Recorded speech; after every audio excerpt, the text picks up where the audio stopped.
តោះបងប្អូនមកស្ដាប់រឿងខោចមួយឬ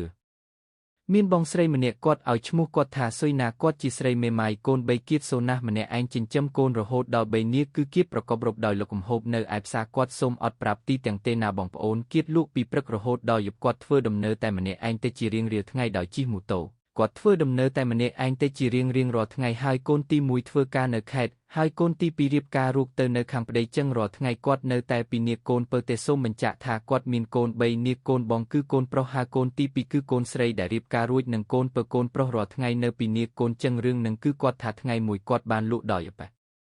រូបបន្តិចគឺគៀតលក់ដល់ម៉ោង10គាត់ត្រឡប់មកវិញជិះម៉ូតូបុម្នាក់ឯងគឺគៀតថាម៉ូតូរបស់ចេះតែស្រាលខាងមុខហើយគាត់ថាក្រោយខ្នងគាត់រៀតត្រជាក់ខ្លាំងខុសពីធម្មតាហើយគាត់ថាគាត់ភ័យណាស់ហើយលួចមើលតាមកញ្ចក់ម៉ូតូបង្អោហើយគាត់ថាឃើញបុរសម្នាក់អង្គុយពីក្រោយក្បាលលើងពន់ចង្អេរក្រហមទាំងខឹងខ្លាំថាហឺគាត់ថាគាត់លឺហើយស្ទើរគៀងបេះដូងស្លាប់ហើយតែគាត់ថាគាត់ប្រឹងទៅបោះណាស់គាត់ប្រឹងជិះមករហូតដល់វត្តមួយកន្លែងទើបបានបាត់ខ្មោចនឹងទៅវិញគិតទៅអនុត្តគាត់ថាគាត់ឈប់លក់ដល់យប់ជ្រៅទៀតព្រោះខ្លាចជួយទៀតបងប្អូនសាក់ស្រមៃថាម្នាក់បើកម៉ូតូគឺជាបងតើបងគិតយកយ៉ាងម៉េចសូមខមមិនប្រាប់បើពេញចិត្តវីដេអូនេះសូមចុច Subscribe និង Like វីដេអូនេះមួយផងសូមអរគុណ